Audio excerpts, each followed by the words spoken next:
Ahlan wa sahlan bin nabi, ahlan wa sahlan bin nabi, ahlan wa sahlan bin nabi, ahlan wa sahlan bin nabi. Bismillahirrahmanirrahim. Assalamualaikum. Hai sobat, apa kabar?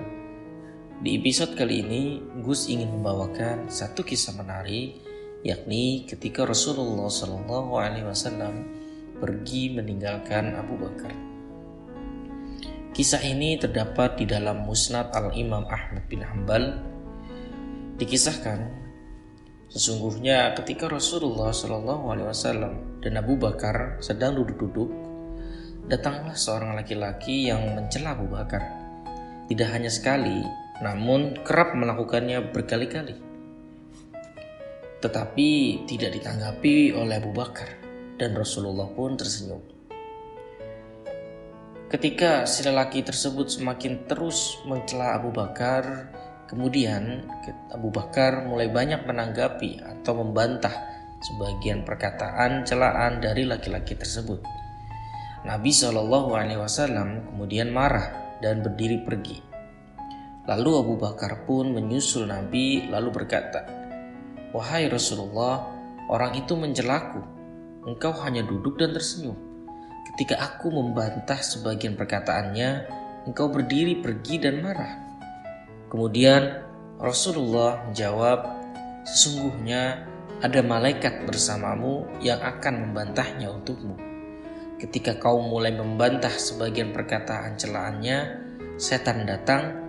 Aku tidak pernah mau duduk bersama setan." Hikmah kisah. Dari kisah tersebut ada pesan yang ingin diajarkan oleh Nabi Muhammad SAW untuk kita sebagai umatnya. Sudah menjadi kebiasaan bahwa setiap manusia pasti mengalami yang namanya marah.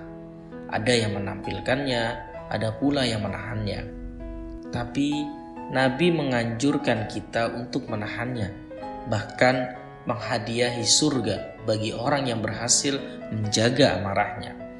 La taghdab walakal jannah. Janganlah kamu marah, maka bagimu surga. Dari riwayat kisah tadi kita tahu, salah satu alasan Rasulullah SAW meminta umatnya tidak marah agar mereka terlepas dari jebak rayu setan. Kita sering dapati di banyak media massa, seseorang membunuh seseorang lainnya disebabkan oleh amarah dan ketersinggungan.